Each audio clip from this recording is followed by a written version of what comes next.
Hey freelancers, so chances are you've probably heard many different things about the platform Upwork. You've probably even heard different things about it from me. On the one hand, I tell you, hey, I got my first freelancing gig ever on Upwork.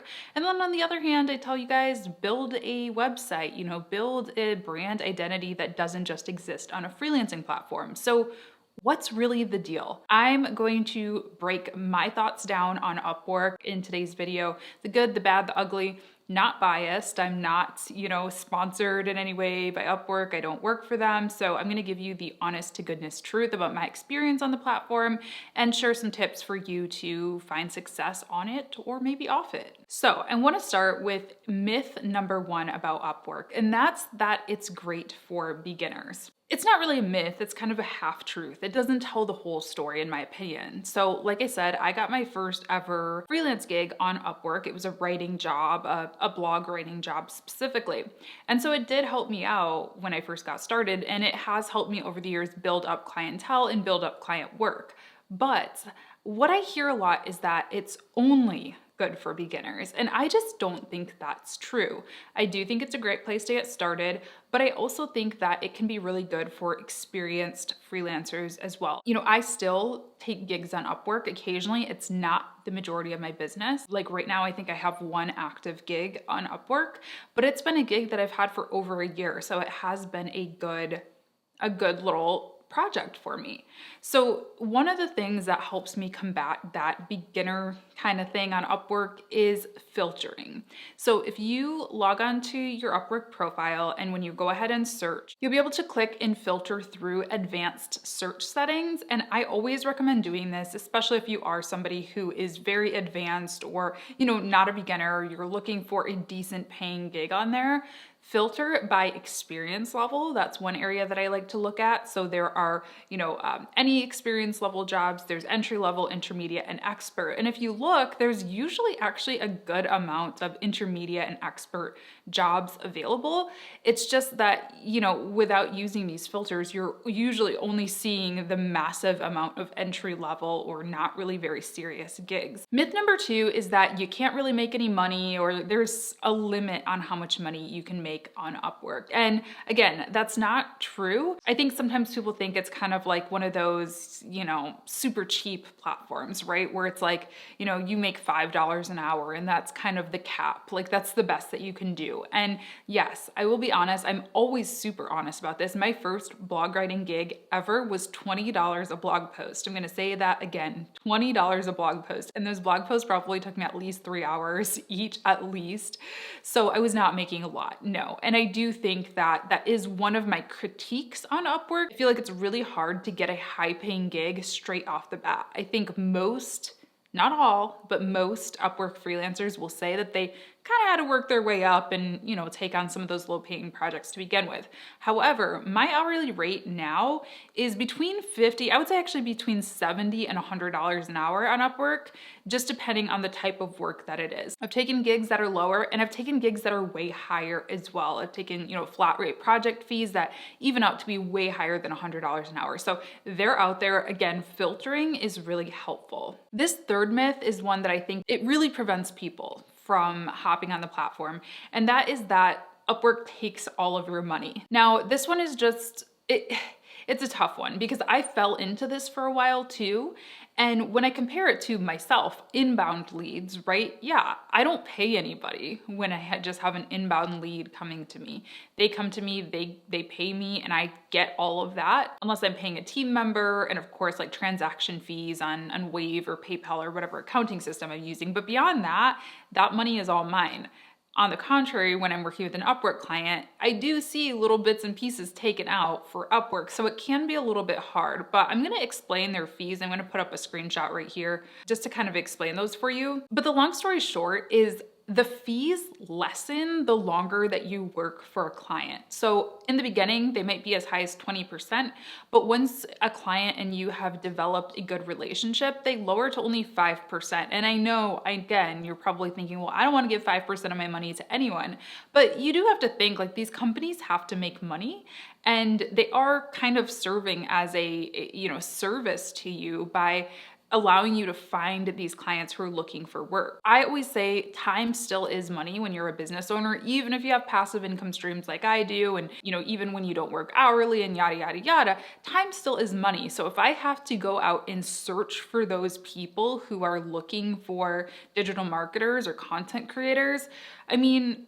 I'm going to spend a lot of hours just searching for those people. So it does kind of even out in my opinion. Same thing if I were to hire a salesperson who their job was to look for leads, introduce my company to those prospects. That all costs money. So 20% or 5%, it might even out. Now, again, I totally understand why some people are not huge fans of that, but it's just something to keep in mind. They don't take all of your money by any means. Another myth or maybe partial truth is that Upwork clients are sketchy. And some of my weirdest client stories, I won't say horror stories, but just like weird stories have definitely come from Upwork clients. I'm gonna be honest, because it's kind of like a blind date. So you often don't really know what they're all about before you get on a call with them. So yes, I have had some interesting stories, but I've also had, like I said, some really amazing stories. I've had at least 2 or 3 really long-term, like over a year clients that were fantastic and are fantastic. I've even had short-term gigs that were really awesome, portfolio projects, really good testimonials and things like that. So it is what it is. And I will also say that I have gotten some really strange people come through just inbound through watching my YouTube videos or through contacting me on my website. So it goes both ways for sure. Pay attention to client red flags if you want to kind of avoid some of this Upwork sketchiness. One of the biggest red flags for me is when somebody asks me to take the work off the platform, which is against the terms and conditions. So always say no to that if they do ask you to do that, because you might get kicked off of the platform yourself. But it's also just a red flag that maybe they're like not the most honest type of person, or maybe they're trying to hide something, or maybe they are trying to get over on you. Because the thing is, Upwork does try to protect the freelancer as well. If you go off and are handling things on your own, there's no backup, there's no double check, and you're kind of on your own. It's also a red flag for me when people want to only talk on the phone or video. I usually like to have a little bit of chat back and forth before we hop on a call, just so I understand what the project is all about. And if they refuse to do that, it's a little bit of a red flag. So it's like they don't want a paper trail. They want to throw in extra things that we verbally agreed to. And I just don't like that. You can also look at their profile. So a lot of the times we're concerned about what our own profiles look like, but look at their profiles as well. They should have freelancer feedback that says what type of client they are. And if their feedback is low, or if their hourly rate, they will have an average hourly rate. Like for instance, I have a business profile as well because I hire freelancers through Upwork. And I think my average hourly rate is like $20 an hour, which isn't super high, but it's not $7 an hour. And whenever I see that, I totally run the other way. Next myth is that it's impossible to get started. This is something I hear from a lot of people. They say, okay, Upwork sounds cool and all, but like, I just can't get a job on there. And what I will tell you as somebody, like I said, who does hire on Upwork, I've hired new people many times. Actually, I think the majority of people that I've hired have been like brand new. Maybe they had 1 or 0 Upwork projects. I've hired them because of their proposals, because they sent through a detailed, excellent proposal. Oftentimes that would have maybe a case study or a portfolio deck attached to it. And hey, this is something that I actually offer in my social media management toolbox. I give you guys a template that you can use. You can edit right in Canva for a portfolio deck. Highly recommend having those on hand, as well as a case study document. So these are 2 things that I would recommend attaching to your Upwork profiles, or Upwork proposals rather, that can make you stand out amongst the competition. Because when somebody applies for one of my gigs and they give me nothing, they just say, hey, I'm the perfect person for this job. Okay, but why? Like, how can you prove that to me? And case studies and portfolio decks are one of the ways to do that. Another great way to do that is by using a video. Loom is an awesome tool where you can just kind of say, hey, do a little screen share and kind of verbalize what you're gonna do for the client. So these are all ways that you can stand out. A couple of other ways that you can stand out are by using the client's name. Now, this can sometimes be a little bit hard to find. So a little hack for this is to scroll down on the client's profile and look at their reviews from other freelancers And usually you'll be able to see somebody say, oh, working with Mark was awesome, or, Brenda was a really great communicator, and they'll be using the client's name in their review for them. So anything that you can do to avoid the hey there or hey prospective client, I mean, if you gotta do it, you gotta do it if you just can't find their name, but addressing people by name really does help you move to the front of the pack. Your profile, of course, is also a huge, huge part of this. So keeping this up to date, not just using, boring, basic words, but throwing in a video. There is an option for you to add a profile video, which again, you can do just a quick Loom video or a QuickTime video, just saying, hey, my name's Latasha. I am a social media manager, and I love working with clients in the B2B space and in the startup space. Just kind of giving a little 1-minute intro to you. It just humanizes you. And if I see somebody that actually seems like a real person, that just makes me automatically like them more than just seeing words. You can also pay attention to the keywords that you are trying to apply for. So look at other gigs, pay attention to how they're referring to your job. So maybe a lot of your ideal clients are saying social media manager. Maybe they're saying social media marketer. Maybe they're saying Facebook ads manager. Like, pay attention to whatever it is that you're drawn to, that you feel like is a good fit for you, and kind of emulate some of that verbiage on your own profile so that you automatically, you match up with what your ideal is going to be. So those are a few of the reasons that I do enjoy freelancing on Upwork, but what about why I don't love it so much?